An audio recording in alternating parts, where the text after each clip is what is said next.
अरे भैया आराम से रे, अब भोजपुरी फिल्म का हीरो है। अरे रिकॉर्डर तोड़ दिया क्या बॉलीवुड के।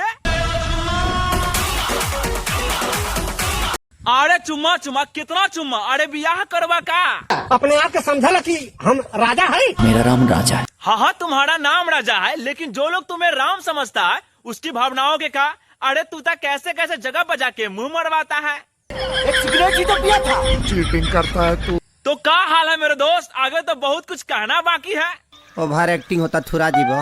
अरे भैया बहुत दिनों के बाद ऐसे खुशखबरी लाया है। अरे देखा है आपने खेसारी इतना बेहतरीन फिल्म को बनाया है। बात कर। अरे भैया ये वीडियो देखने के बाद तो पूरा पता चलिए गया होगा। अरे फिल्म के नाम राजा राम है। क्या बात कर रहे? नहीं कहाँ पता था आपको। हमको कुछ नहीं पता। अरे भैया एक टीजर में एक छोटा सा लेंथ बस 2.5 मिनट का दर्शाया गया है, जिसमें सारे मूवी को एक बेहतरीन तरह से बनाकर बताया गया है, जो आपको भी देख के काफी मजा आ जाएगा।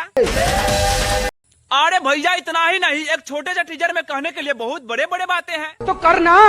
अरे भैया इस फिल्म में डिफेंडर दिखा के क्या साबित करना चाहते हैं। क्या साबित करना चाहता है तू? डिफेंडर से आप उतरिएगा। ना बताइए, एमएच हटा के यूपी लिखवा लिए। अरे क्या फायदा इतना महंगा गाड़ी भाड़े पर चलाने के। देख ला मौसा। हाँ भैया एक फिल्म में 2 किरदार का रोल निभाया गया है, जिसमें सबसे बेहतरीन रोल राम का रोल है। हाँ आपको भावनाओं के समझता हूँ। अरे जो रोल टीजर में दिखाया जाता है वो मूवी में आता नहीं है। लेकिन नहीं भैया, कम से कम मूवी में काटा जाता है, लेकिन अक्सर मूवी में काम नहीं होता है। लेकिन एक भावनाओं तो बताता हूँ, जो म्यूजिक ट्रेलर में बन के आता है वो तो मूवी में आता नहीं है। लेकिन भैया ये वाला मूवी में जो ये म्यूजिक है ना, काफी ब्रांड लेवल का है और काफी देखने में और सुनने में अच्छा भी लग रहा है। मारो ना एक फट में लगवा लहू। अरे भैया अब होइए तैयारी, मेरा वीडियो को लाइक कीजिए और कल के लिए सब्सक्राइब कीजिए, ताकि अगला वीडियो सबसे पहले आपको ही मिलेगा।